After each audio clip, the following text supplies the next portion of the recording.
Nagbabalik ang PTV Balita ngayon.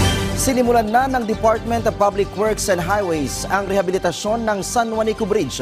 Pagtitiyak ni DPWH Secretary Manuel Bonoan, pinabibilis na nila ang pagkukumpuni sa mga nakitang sira sa tulay.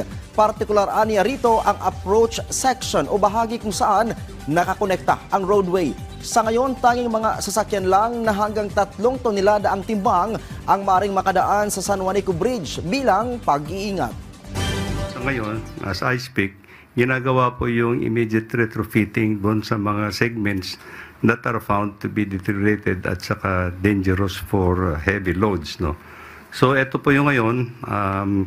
Siguro po ang kuha namin dito is we are expediting the process. Most of the vehicles will be allowed except heavy loads.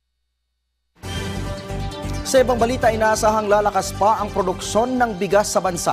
Kasabay po yan ang paghatid ng mas abot kayang presyo nito sa iba't ibang lalawigan. May report sa Denise Osorio. Patuloy na lumalakas ang produksyon ng bigas kasabay ng pinalawak na implementasyon ng 20 pesos rice program ng pamahalaan. Base sa datos ng DA, inaasahan ng 20.4 million metric tons ng palay production ngayong taon. Mas mataas pa ito sa record high na ani noong 2023. The DA is projecting na makarecover tayo. If there's any indication, first quarter, ang laki ng ating increase, diba? At least 2% doon sa gross value added. At nakarecover yung ating crop subsector, especially palay. Tiwala rin ng ahensya na sapat ang supply ng bigas sa kabila ng banta ng kalamidad.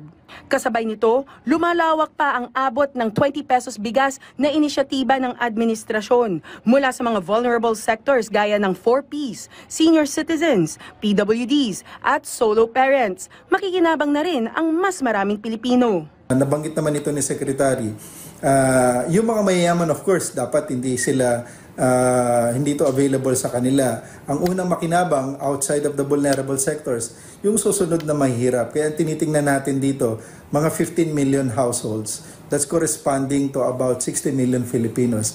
At the population we have right now na 150 to 120, that's half practically of the total population na magiging target eventually. That's huge. Sa ngayon, available na ang 20 pesos bigas sa mahig 30 na lugar, kabilang ang Metro Manila, Cavite, Laguna, Rizal, Bulacan at iba pang lugar sa labas ng Metro Manila.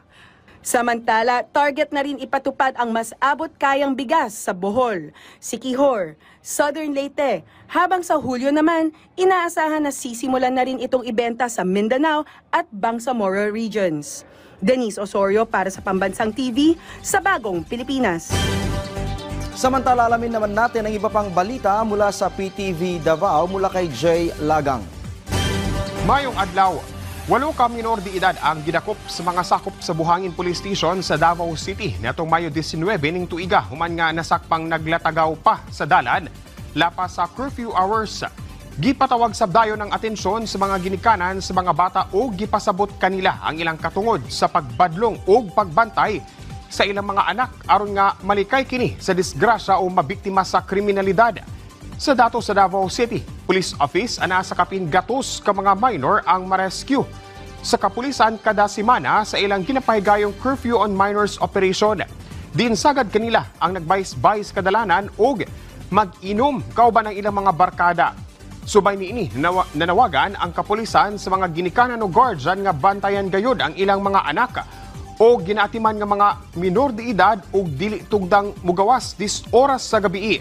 Subay matud pa kini sa City Ordinance on curfew hours sa syudad nga magsugod gikan alas 10 sa gabi hangtod alas 5 sa buntag alang sa mga minor.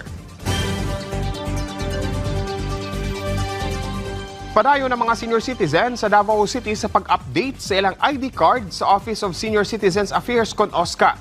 Sanglit ginahanay na sa OSCA Davao ang ilang master list o database system nga gamitong basihan alang sa pagkuwag annual subsidy. Kinihuman pasado na sa ikatulog ulahing pagbasa sa 20th Davao City Council ang ordinansa nga nagmandong patasan gikan sa 1,500 pesos ngadto na sa 3,000 pesos ang subsidiya sa mga senior sa syudad. Aron nga ma-update ang OSCA ID gikan sa tuig 2022 paubos, kinahanglang magsumite og photocopy sa ilang CMO OSCA ID. Samtang kung dunay usbon sa impormasyon sa ilang ID, kinahanglan nga isulat kini sa photocopy dayon nga pirmahan. Mamahimosab nga mag-apil og photocopy sa birth certificate alang sa pag-verify sa impormasyon. Samtang gibutyag sab sa OSCA Davao nga hangtod sa Mayo 31 ning tuiga ang deadline sa pag-register o pag-apply sa OSCA ID aron nga mo qualify sa annual subsidy karong tuiga. Ug mo kadto ang mga nagunang balita dinhi sa PTV Davao. Ako si Jay Lagang. Mayong adlaw. Daghang salamat, Jay Lagang. At yan, ang mga balita sa oras na ito. Para sa iba pang updates, i-follow at ilike kami sa aming social media sites sa @PTVPH. Ako po si Ryan Lisiges para sa Pambansang TV sa Bagong Pilipinas.